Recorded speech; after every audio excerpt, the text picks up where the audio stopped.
Assalamualaikum warahmatullahi wabarakatuh. Bertemu lagi di channel Debara memperbincangkan topik-topik yang sedang hangat. Dan saat ini kita akan membahas tentang Komisi Informasi. Dan sudah bersama kita Komisioner Komisi Informasi Pusat, Muhammad Sahyan. Assalamualaikum Pak Sahyan. Waalaikumsalam warahmatullahi wabarakatuh. Apa kabar? Sehat-sehat. Sehat-sehat, alhamdulillah, sehat-sehat. Ya, sama-sama sehat-sehat. Nah, ini kita hari ini membahas tentang Komisi Informasi. Nah, sebagai komisioner di Komisi Informasi Pusat, tentu kita ingin mendapatkan penjelasan yang sejenis-jenisnya. Kan masih banyak nih orang-orang yang belum terlalu tahu tentang Komisi Informasi, bahkan ada banyak juga orang yang mengira Komisi Informasi Pusat ini sama dengan Komisi Penyiaran gitu kan. Nah, kalau sebenarnya fungsi utama dari Komisi Informasi ini apa, Pak Sahyan? Baik, terima kasih Bang Denny. Ini pertanyaan yang sangat menarik sekali ya. Jadi memang betul kata Bang Denny, masih banyak masyarakat kita, jangankan masyarakat, bahkan di kalangan teman-teman jurnalis sendiri masih banyak yang belum memahami apa itu sebenarnya Komisi Informasi. Ya. Jadi baik Bang Denny, bahwa Komisi Informasi itu adalah lembaga mandiri, ya. Lembaga mandiri yang berfungsi menjalankan Undang-Undang Keterbukaan Informasi Publik, kemudian juga dan peraturan pelaksanaannya, menetapkan petunjuk teknis pelayanan informasi publik, dan menyelesaikan sengketa informasi, baik melalui mediasi dan adjudikasi non-litigasi.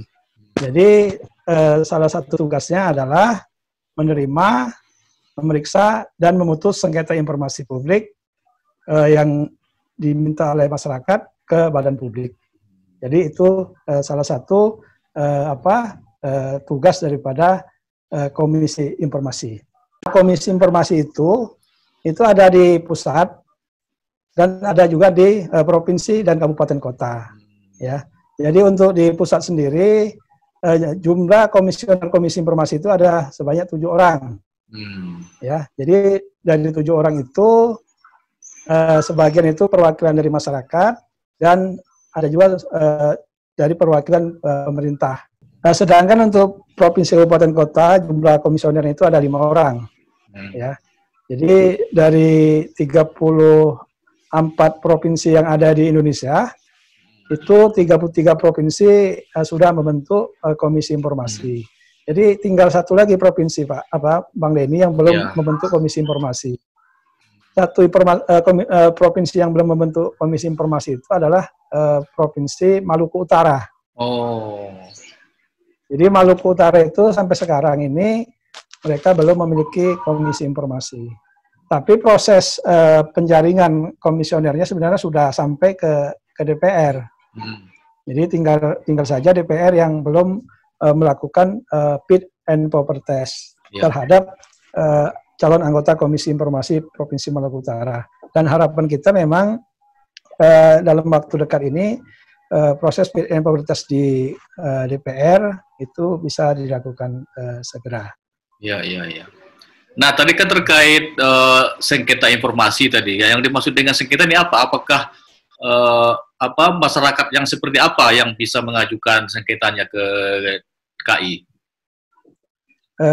Baik, Bang Denny, bahwa tadi salah satu tugas dari Komisi Informasi adalah menyelesaikan sengketa informasi antara pemohon informasi dengan badan publik.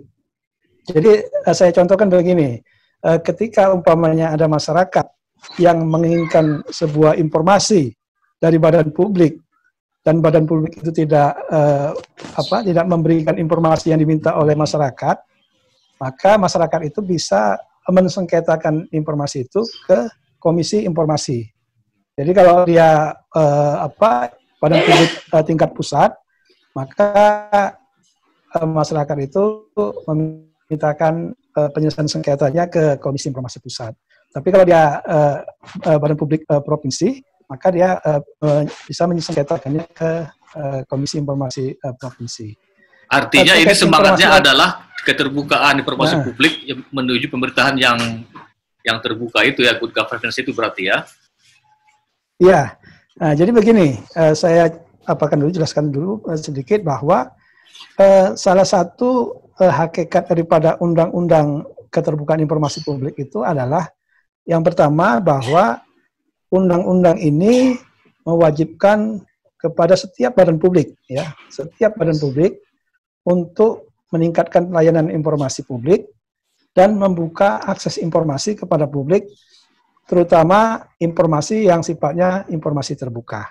Jadi semua informasi yang sifatnya terbuka, itu badan publik wajib untuk memberikan akses informasinya kepada masyarakat, baik diminta ataupun tidak diminta, Pak.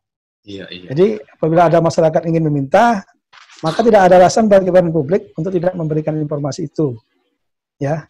Yang kedua, undang-undang ini memberi jaminan kepada setiap warga negara untuk bisa mendapatkan akses informasi dari badan publik. Karena mengapa? Karena mendapatkan informasi itu adalah merupakan hak setiap warga negara. Pertanyaannya adalah, siapa badan publik itu? Badan publik adalah satu lembaga eksekutif, lembaga legislatif, lembaga yudikatif, atau badan lain yang mereka mendapat dana anggaran dari APBN, APBD, bantuan masyarakat, atau bantuan asing. Jadi setiap badan publik, setiap badan atau lembaga yang mendapat anggaran dari APBN, APBD, bantuan masyarakat, atau bantuan asing, itu masuk dalam badan publik. Sehingga ketika ada masyarakat yang meminta informasi terkait dengan lembaga atau badan tersebut, maka badan tersebut itu tidak boleh untuk menutup informasi. Mereka wajib memberikan akses informasi kepada masyarakat. Karena itu, Pak, masjid atau gereja atau rumah ibadah lain, kalau dia mendapat bantuan dari masyarakat atau jemaah, maka mereka juga wajib untuk terbuka. Jadi tidak ada alasan bagi mereka, umpamanya ada jemaah yang menanyakan sumbangan itu dibelanjakan untuk apa, digunakan untuk apa. Nah, maka kalau ada masyarakat atau jemaah yang bertanya terkait itu, maka masjid harus itu diberi. Wajib untuk harus memberi informasi kepada jemaah atau masyarakat. Ya. Apalagi dari pengalaman Komisi Informasi sendiri selama ini, baik di daerah maupun di pusat, informasi seperti apa yang banyak diminta oleh masyarakat ini? Kalau sekarang ini sudah sangat beragam, Pak. Informasi yang dimintakan oleh masyarakat. Memang dulu di awal-awal dulu itu banyak masyarakat atau lembaga survei masyarakat itu memintakan informasi terkait anggaran, ya, anggaran di badan publik, ya. Kemudian terkait dengan proyek-proyek dalam sebuah badan publik. Tapi sekarang ini itu permohonan informasi itu sudah sangat beragam. Jadi kalau yang ditangani Komisi Informasi Pusat itu sekarang ini yang banyak itu terkait dengan pertanahan, ya. Terkait dengan pertanahan, umpamanya sertifikat tanah. Kemudian juga sekarang ini yang sekarang ini berkembang itu yang banyak diminta oleh sejumlah kalangan masyarakat sipil itu terkait dengan izin pertambangan, ya, seperti di Kalimantan, kemudian di Kalimantan, di Sulawesi dan Papua, itu banyak sekarang izin-izin pertambangan itu dimintakan oleh masyarakat sipil. Kemudian juga hak guna usaha perkebunan, nah itu sekarang banyak juga dimintakan oleh masyarakat sipil.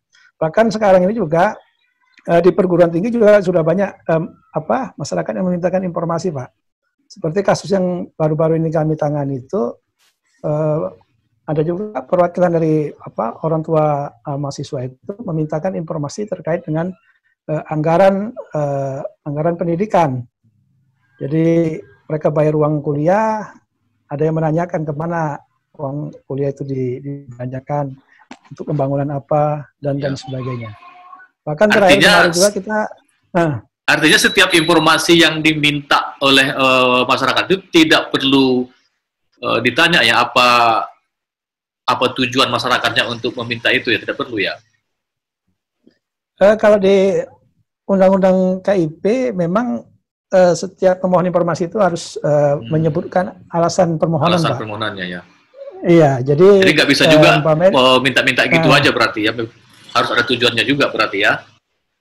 Iya, harus ada tujuan. Ya, jadi karena itulah nanti di majelis komisioner dalam menyelesaikan sengketa informasi itu menentukan mereka akan menanyakan itu, Pak, Bang Denny. Ya, jadi kalau di sidang pertama itu ada 4 hal yang dipertanyakan.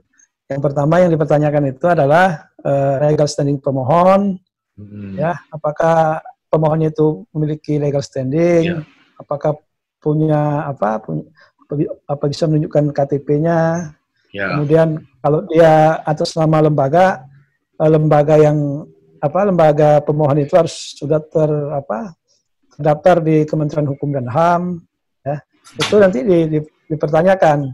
Nah, kemudian juga di sidang pertama itu juga akan ditanyakan tentang alasan dan tujuan permohonan informasi itu. Iya. Nah, dengan kondisi perkembangan teknologi sekarang ini yang semuanya sudah serba digital, sudah serba cepat, sosmed juga sudah ada, apakah ini juga ada pengaruhnya juga ke Komisi Informasi atau misalnya ke lembaga? Apakah ini misalnya bisa dijadikan untuk tempat mereka memberikan informasi agar masyarakat tidak perlu susah-susah misalnya untuk mencari informasi tentang mereka? Iya, jadi di dalam Undang-Undang KIP, Badan Publik di dalam memenuhi layanan informasi kepada publik, maka di Undang-Undang KIP itu Badan Publik diwajibkan untuk mengembangkan sistem pelayanan informasi.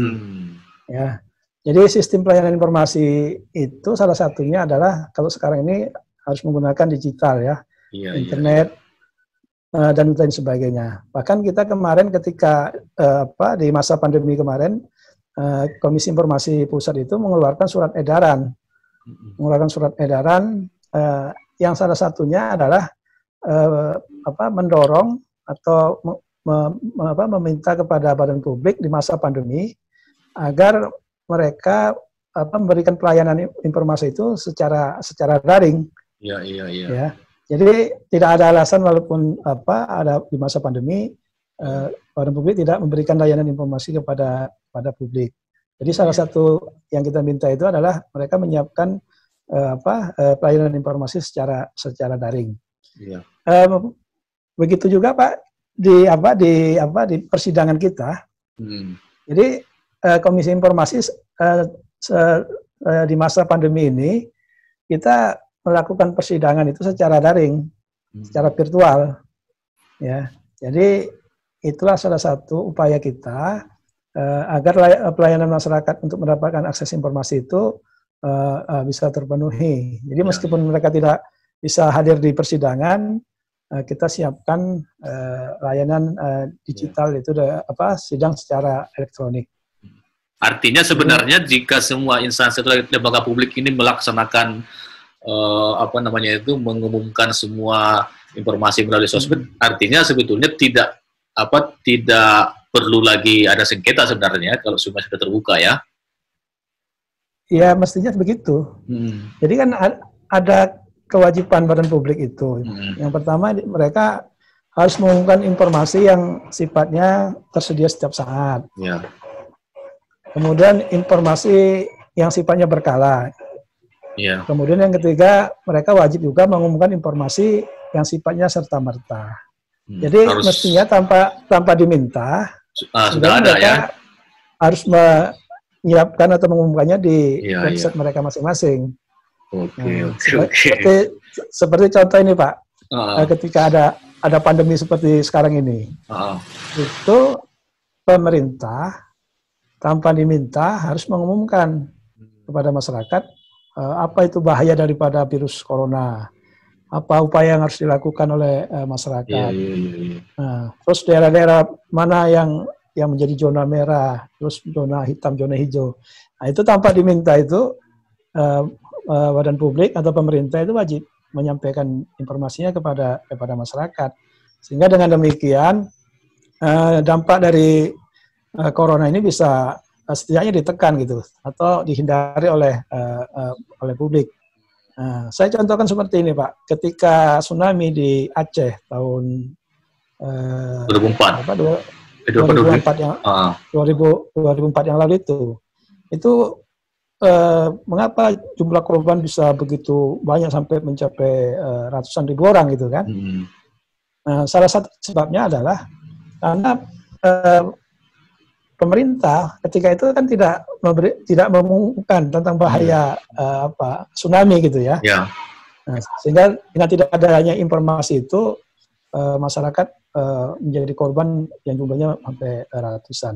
Padahal di dalam undang-undang KIP ini yang namanya bencana itu atau tsunami itu sifatnya informasi serta-merta tanpa diminta pemerintah harus mengumumkan dampak daripada tsunami itu. Nah, ini terakhir ini. Pak Sahil ini kan dulunya wartawan ya. Gimana itu ceritanya bisa menjadi komisioner di KIP ini? Jadi begini, Pak. Jadi sebelum ada undang-undang KIP itu kan kita kan sebagai wartawan memang kita sudah dilindungi oleh Undang-Undang 40/59 tentang pers. Jadi ketika kita menjadi wartawan kan kita diberi kebebasan untuk mendapatkan akses informasi. Tapi selain wartawan itu kan masyarakat juga menginginkan adanya kebebasan juga untuk mendapatkan akses informasi. Nah, jadi ketika itu saya melihat bahwa undang-undang ini, undang-undang KIP dengan undang-undang pers itu, saya melihat ada korelasinya, sejalan gitu ya. Jadi sama-sama menjamin hak masyarakat atau hak wartawan untuk mendapatkan akses informasi dari badan publik. Nah, karena itulah saya ketika itu, karena saya melihat undang-undang ini sama-sama memberi jamin untuk mendapatkan akses informasi dari badan publik. Karena itu saya kemudian tertarik untuk menjadi Komisi Informasi Publik. Karena pengalaman saya, Pak, ketika jadi wartawan, Pak, saya pernah meminta informasi tentang biaya pengurusan SIM dan STNK di salah satu Satlantas di Sumatera Utara, ya. Jadi ketika itu kan tahun 99 itu, ketika pasca reformasi itu, sebelum hadirnya undang-undang ini, saya minta informasi tentang berapa sebenarnya besaran biaya pengurus SIM dan STNK. Meskipun ketika itu saya menunjukkan kartu pers, tetap saya nggak dapat informasinya, Pak. Dikasih juga ya. Akhirnya kan saya minta tolong sama salah seorang staf di Satlantas itu. Saya bawa sarapan, saya minta tolong, Pak, tolong mintakan data tentang berapa jumlah ngurus SIM dan STNK. Ternyata dikasihnya, Pak. Ternyata dikasih. Nah, setelah dikasih, di situ saya baru tahu ternyata biaya untuk urus SIM ketika itu adalah sekitar Rp55.000. Ya, tapi dalam kenyataan di lapangan, ketika ada masyarakat urus SIM atau STNK ketika itu adalah tarifnya itu sekitar 450 sampai 500.000. Bapak bayangkan jauh berapa selisih dari ini semua. Apalagi di Medan ya. Betul. Dan menurut saya itu terjadi karena tidak adanya keterbukaan. Tidak pernah disampaikan ke masyarakat ya. Nah, sehingga masyarakat bisa ditokok-tokoi ya kan, bahasa Medannya kan. Nah, disitulah saya mulai tertarik. Saya harus perjuangkan. Saya harus ikut memperjuangkan agar setiap informasi yang berguna bagi publik harus terbuka dan harus disampaikan kepada masyarakat secara terang benderang.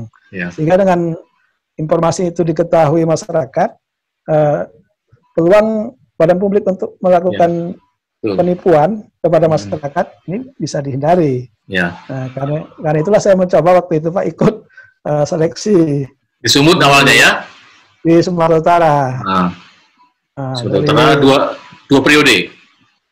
Dari ratusan yang mendaftar, alhamdulillah saya masuk dari 5 orang komisioner di Komisi Informasi Provinsi Sumatera Utara.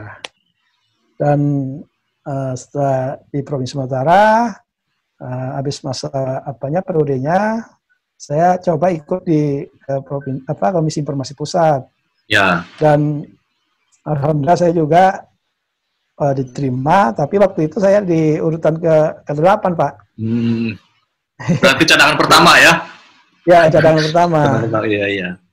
Karena ada salah seorang komisioner yang berhalangan tetap, maka di undang-undang itu kan harus urutan yang selanjutnya yang dipilih gitu. Dan alhamdulillah saya sekarang dipercaya menjadi komisioner Komisi Informasi Pusat. Ya, artinya cerita dari Pak Sahyan tadi soal bagaimana susahnya dulu wartawan mencari informasi, mudah-mudahan menjadi motivasi bagi wartawan saat ini, bahwa saat ini informasi sudah terbuka, tidak ada alasan lagi bagi wartawan tidak mendapatkan informasi.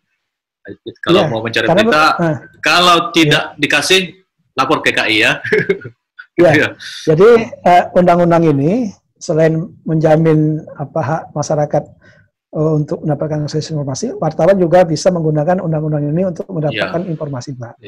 Jadi ketika wartawan mencari informasi menggunakan undang-undang pers, undang-undang 40/99 tidak dipenuhi, maka mereka bisa menggunakan undang-undang ini dan melakukan gugatan kepada badan publik yang tidak memberikan informasi itu ke Komisi Informasi. Mudah-mudahan wartawan sekarang tidak kayak kita dulu ya, sampai sampai berondok-berondok gitu mencari data gitu kan, data ya padahal datanya yang gampang-gampang aja padahal waktu itu kan, tapi tetap aja ditutup-tutupin kan. Iya betul. Dan saat ini tidak kejadian, tidak dialami oleh kawan-kawan yang saat ini menjadi jurnalis. Dan sebuah kisah dari Pak Sahyan ini juga menjadi motivasi bagi kawan-kawan yang saat ini masih aktif di dunia jurnalistik, dan siapa tahu ada juga peluang bagi siapapun yang menjadi wartawan, ada juga peluang untuk berkiprah di Komisi Informasi. Ya, peluangnya sangat besar. Sangat besar ya. Karena wartawan itu kerjanya erat kaitannya dengan informasi. Dan apakah ada semacam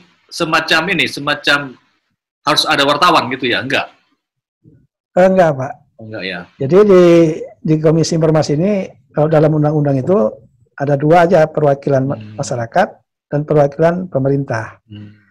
Perwakilan masyarakat itu bisa dari siapa aja, wartawan. Pak. Bisa wartawan, bisa dari dosen, bisa dari advokat, ya kan. Bisa dari pegiat keterbukaan informasi dan lain sebagainya. Oke. Baik, terima kasih banyak Pak Sahyan atas waktu dan bincang-bincangnya. Semoga ini bisa membuka wawasan siapa saja mengenai Komisi Informasi, juga menjadi semacam masukan juga buat para wartawan bahwa ternyata ada peluang di Komisi Informasi. Juga masukan juga buat wartawan-wartawan yang sekarang bahwa tidak ada alasan untuk tidak mendapatkan informasi saat ini. Ya, karena sudah dijamin oleh undang-undang. Betul. Betul. Oke, mudah-mudahan pandemi ini cepat berlalu, kita bisa kumpul-kumpul lagi, Pak Sahyan. Oke, mudah-mudahan. Mudah-mudahan. Baik, demikianlah bincang-bincang kita dengan Komisioner Komisi Informasi Pusat, Muhammad Sahyan. Anda bisa mengirimkan komentar di bawah video ini. Nanti kalau ada pertanyaan tentang Komisi Informasi Pusat, bisa langsung saya sampaikan nanti ke Pak Sahyan. Demikian, kita akhiri perbincangan ini dengan mengucapkan Assalamualaikum warahmatullahi wabarakatuh. Pak Sahyan, terima kasih banyak. Sama-sama. Sama-sama. Ya, sukses selalu. Iya, sukses selalu.